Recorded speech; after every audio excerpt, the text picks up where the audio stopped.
How's it going, guys? And welcome to Out of Bounds. I'm your host, James Skrmetta. Thank you for tuning in to the best 30 minutes of sports talk radio that money cannot buy, because we do this for free. There's 3 ways to listen, guys. 4 ways, actually.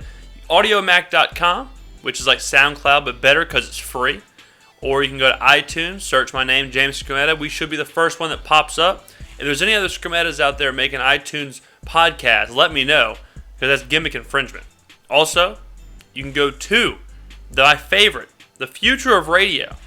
You can download the Stitcher app on your iPhones or smartphones, and you can listen to me along with the likes of Bill Simmons, Joe Rogan, Nerdist.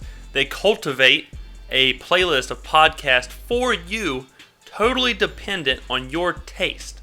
So if you listen to me, you may listen to Bill Simmons. They may give you updates on his show or on Joe Rogan's show or whoever.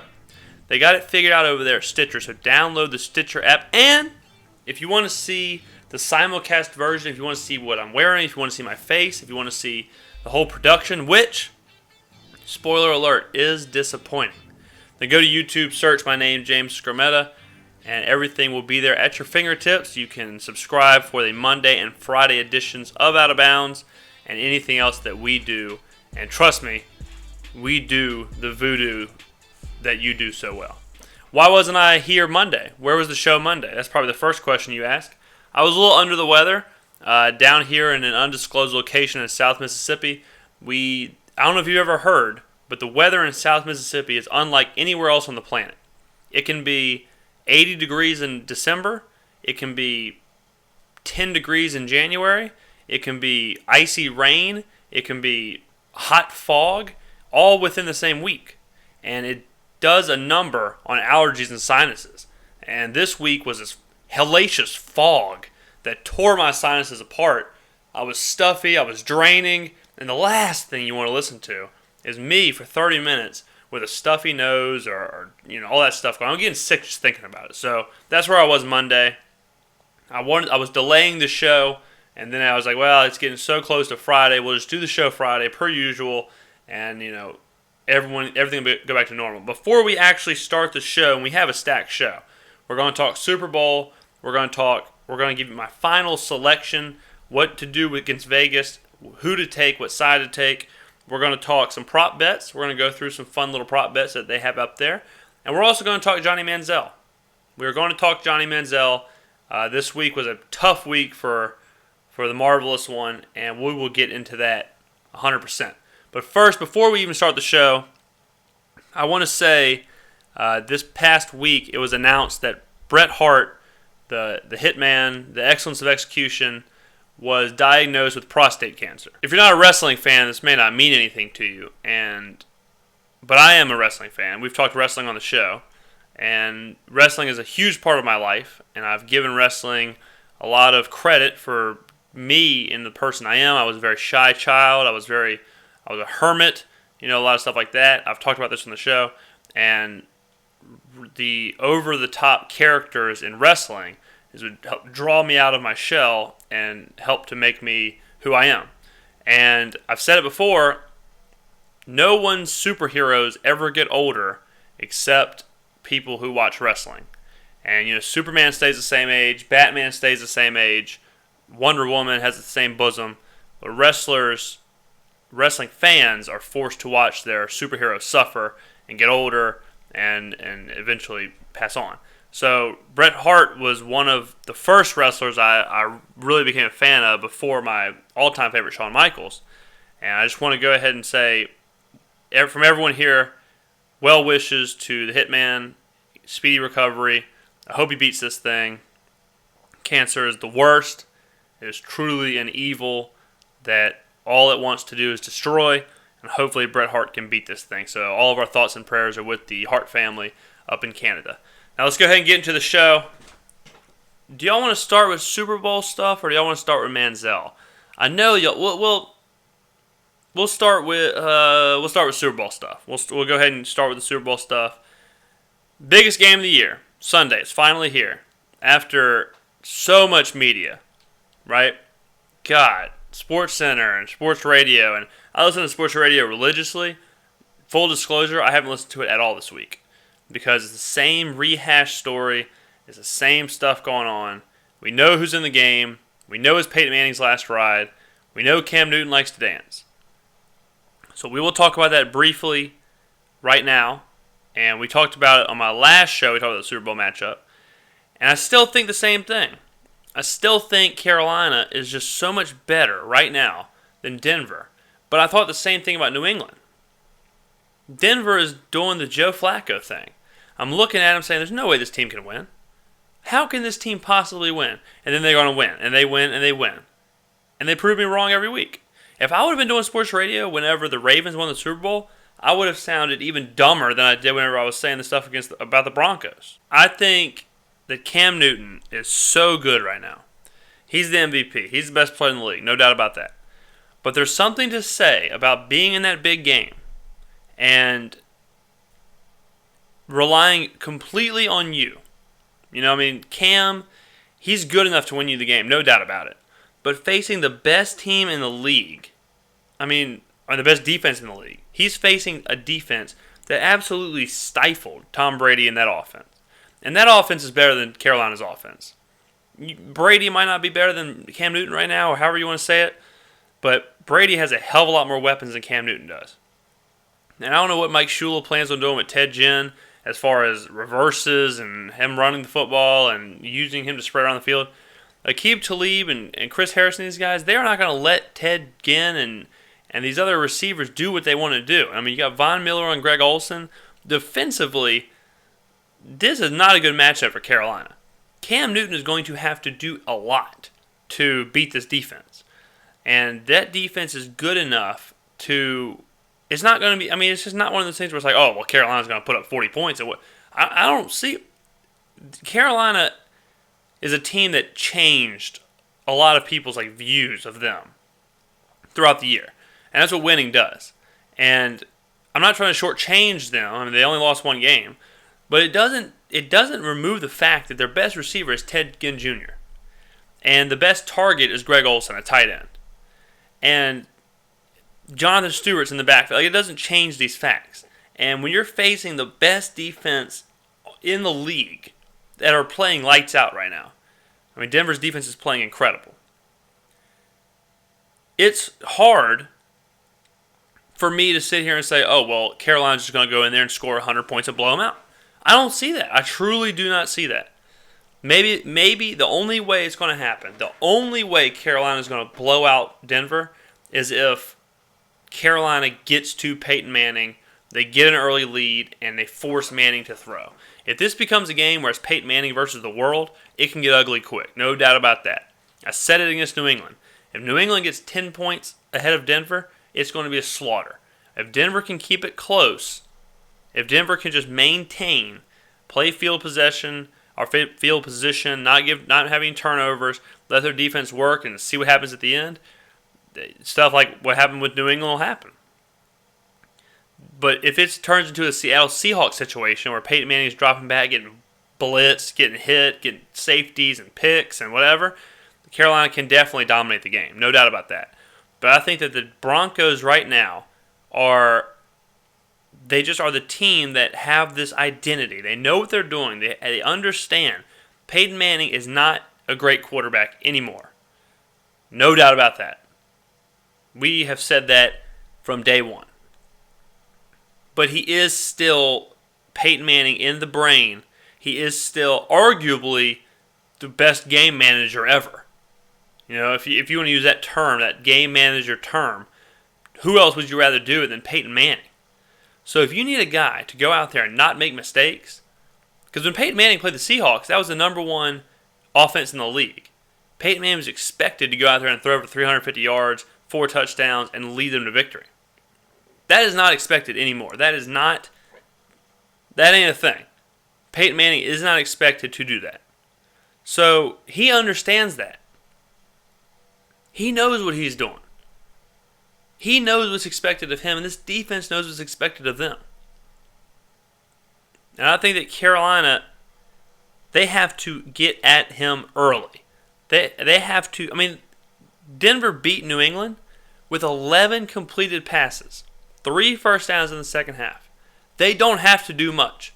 Peyton Manning threw for about 130 yards. It will be on Cam Newton. That's the bottom line. That's my takeaway from this game, is that Cam Newton is going to have to will his team to victory and do everything he's got to beat this defense. Because I can't see a whole lot else happening aside from a complete dominance from Carolina's defense. So I mean, we've talked about the Super Bowl before. You've heard it all week. There's a million things you'll hear the day of. We're not going to spend the whole show on the Super Bowl. I'm going to go down into my final pick, what I think is going to happen here. And the line is sitting, we're going to call it 6. It's some places at 5.5, some places at 6. Our friends in the desert are, or we'll say 6. Carolina minus 6. Here's my final pick. I believe that Carolina will win this game. Cam's just too good. And it's a different animal. They're playing with so much swagger, so much confidence. They're inexperienced, yes. But I think Cam is so experienced in these big games. He's so experienced in this winning, this put the team on my back atmosphere. I don't think this team is scared of Denver. I think they relish in this whole thing. And I think the Panthers are going to win the game. With that being said, I don't think the Panthers are going to cover. I think I'm going to take Denver plus 6. And I'm going to say the game is going to end 21-17. Something like that. It's one of those games where every single human being on the planet is taking Carolina.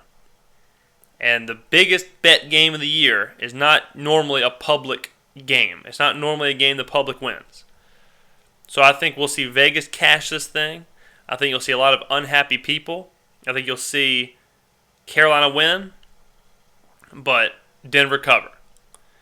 And that's how we're going to do it on the show. On this show, we're going to go with my head, not my gut. I'm rooting for Carolina. I'll say that. I'm openly rooting for Carolina. I'm openly rooting for Cam Newton. I hope he does it.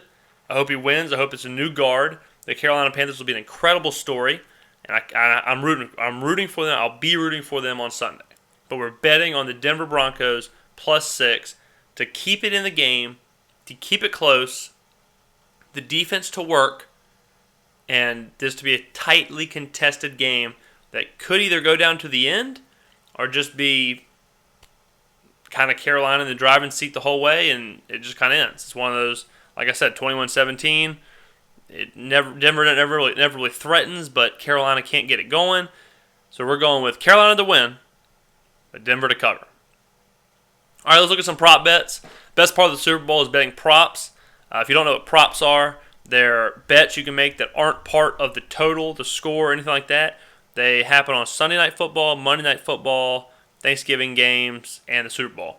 And they're really fun to bet because it gives you something to root for all game. And me and my friends are big fans of props, especially on Sunday night and Monday Night Football. You can bet on receivers' receptions, yards, quarterbacks' passes, touchdowns, completions.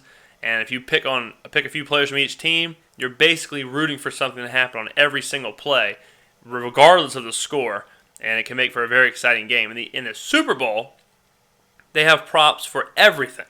For the time of the national anthem, for the color of the Gatorade, for the coin flip, for all that stuff. You could theoretically make thousands of dollars or lose thousands of dollars before the first play.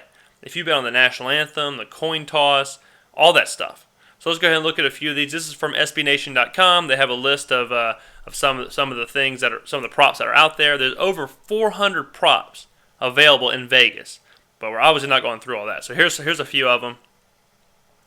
The coin toss, heads and tails are both the same price of minus 105. So one is not better. It's hard to. It's really something for Vegas to try and pick one or the other. But so you can pick heads or tails. And apparently, the NFC has completely dominated the coin toss, winning the toss 16 times in the last 18 years. So a little something to think about. Lady Gaga is singing the national anthem at Super Bowl 50. The line on the length of her time has been set at 2 minutes and 20 seconds, 2 minutes and 20 seconds. Only one of the last 10 Super Bowl anthems has gone over 2 minutes and 10 seconds. So that's something to think about. Only one time in the past 10 years has the anthem gone over 2:10, and Lady Gaga's is set at 2:20. So is she going to draw it out? Let's see.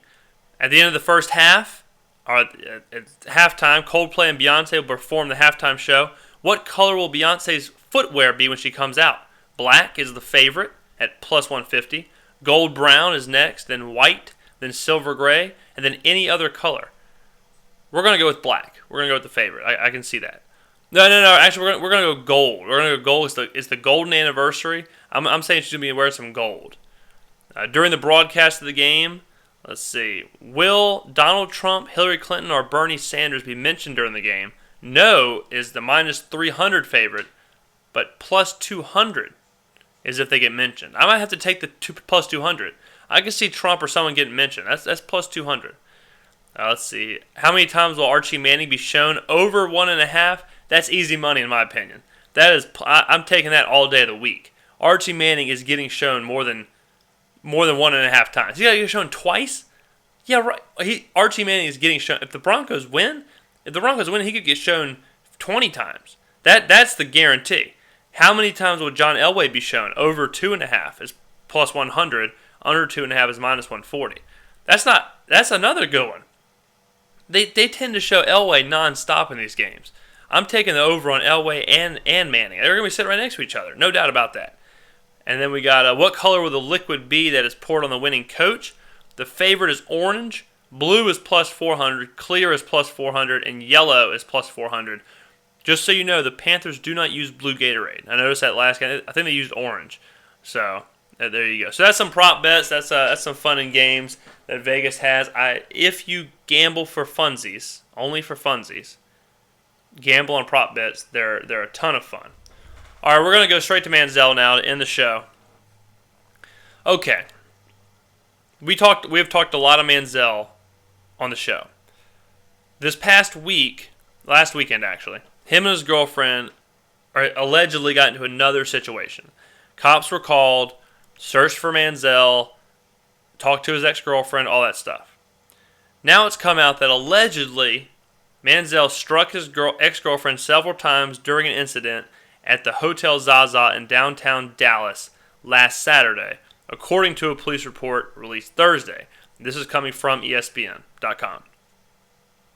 Manziel's ex-girlfriend alleged that he was acting, quote, as if he were on some kind of drugs, but maintained that he was not intoxicated.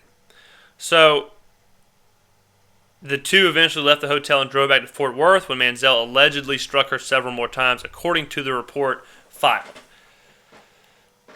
Manziel will be cut by the Browns the first chance they get. In March, no doubt about it.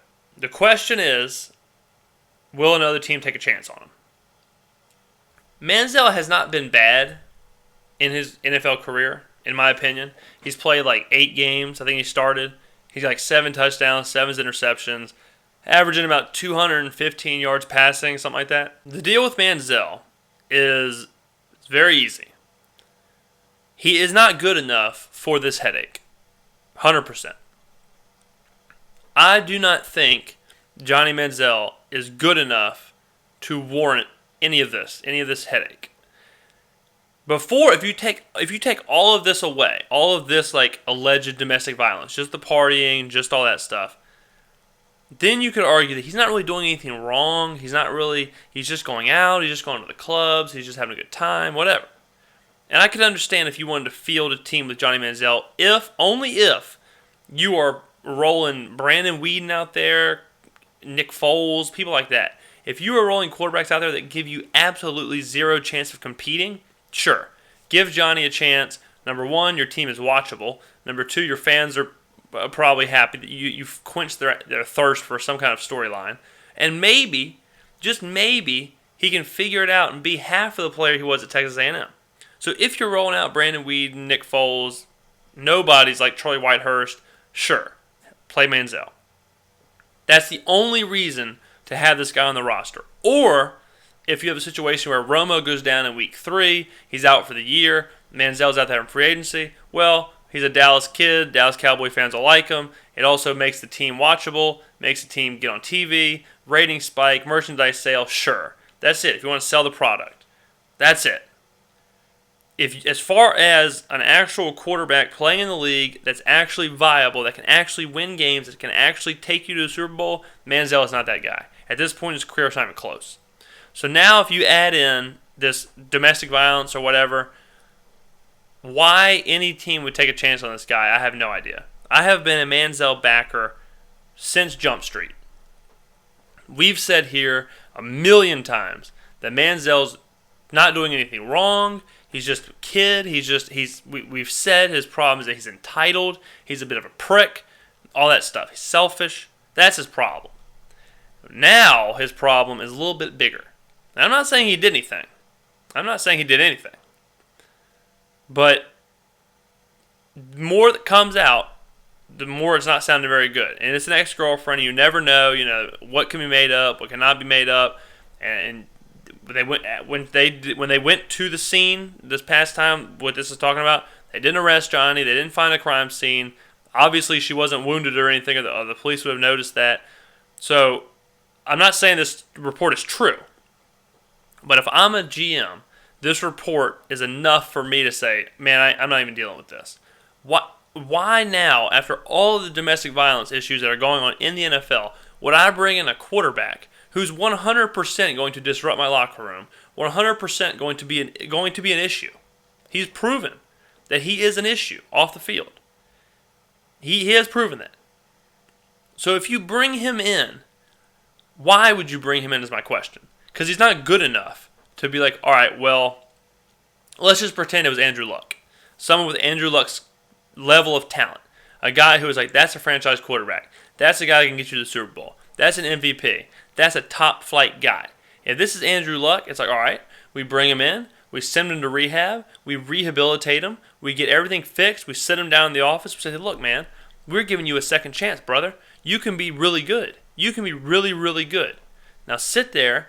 Don't go out anymore. Don't talk to this ex-girlfriend anymore. I don't want to see you in the clubs. I don't want to see you anywhere. We're going to rehab you for a year, and then when you come back out of all this garbage, you're going to try and be the man again. Like Josh Hamilton. Josh Hamilton is a great example in baseball. Josh Hamilton was the prodigy. He was supposed to be the next big thing in baseball. He had some awful drug relapses, all this awful stuff.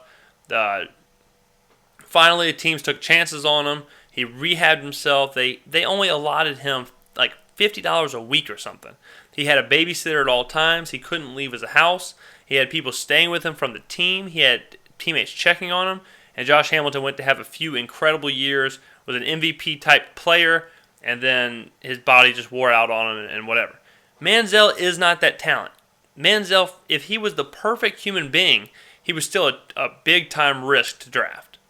If drafting him, there was still a ton of issues. His size, his arm strength, everything. He's not that fast. He was a mobile guy in college. In the NFL, he's not. He's still shifty. He can still move around. He showed flashes, but he's not.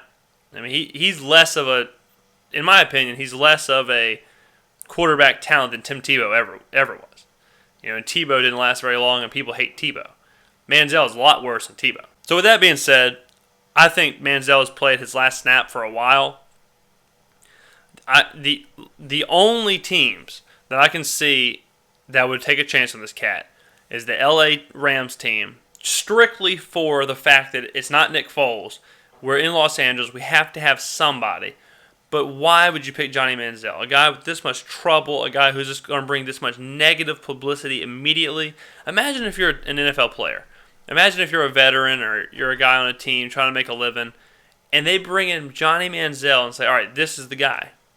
You already know it's going to be a negative atmosphere. You already know this is going to be a negative thing. I would love to hear from his teammates from A&M, like Mike Evans. I would love to talk to Mike Evans and be like, look, what was it like with Johnny in college? Was it like this? Was it this? Did he always have this thing going on? Or is this a new thing? That's what I want to know. Because in college, it's not the same as the NFL by any means. And you can do what you want to do and then perform on Saturdays. But it's still a locker room, and everywhere Manziel's been, it just seems like such a poisonous atmosphere. It seems like such a awful place to work where the locker room is divided between anti-Johnny and pro-Johnny. You've got people, I mean, he doesn't show up to work. He's made every bad move you could possibly make. And if you start sprinkling in some domestic violence or sprinkling in some drugs or whatever, then I'd wash my hands with this kid. As much as I hate to say it, because I was a huge Johnny Manziel fan when he was at A&M, and I was saying they should take a chance on him. I hate to see this, and I hate to say it, but I think the kid is done. And for what it's worth on this show, Johnny Manziel is not worth the hassle to pay him NFL money. And I hope he gets his help. I hope he gets help. I hope he gets help and straightens it out and shows brilliance again. But, I mean, even just strictly his talent level is not high enough for the NFL. I mean, he's proven that. He's not going to light it up. He's not ever going to be Cam Newton. He's never going to be Russell Wilson. He's never going to be Jeff Garcia. The guy, I think, has struck out for the last time. So that's what I think on Johnny Manziel. That is the show, guys. I hope you enjoyed it. I know I did. I'm sounding a little raspy the longer we do this. Also, quick heads up: Monday, day after the Super Bowl, we will not have a show. We will not have a show because in my undisclosed location of South Mississippi, it is Mardi Gras and Mardi Gras weekend and Mardi Gras. It's going on all throughout this weekend, all next week. So I will not be in the studio. I will not be anywhere near the studio until Tuesday. So we'll probably have a Super Bowl show latest Friday, maybe a little earlier depending on how everything goes. But just giving you a heads up, I'm not flaking on you 2 weeks in a row. It's a scheduled holiday down here. If you don't celebrate Mardi Gras, you need to start. Thanks again, guys, like always, for tuning in. I hope you have a fantastic weekend. I will talk to you after the Super Bowl. Go Panthers, but cover Broncos.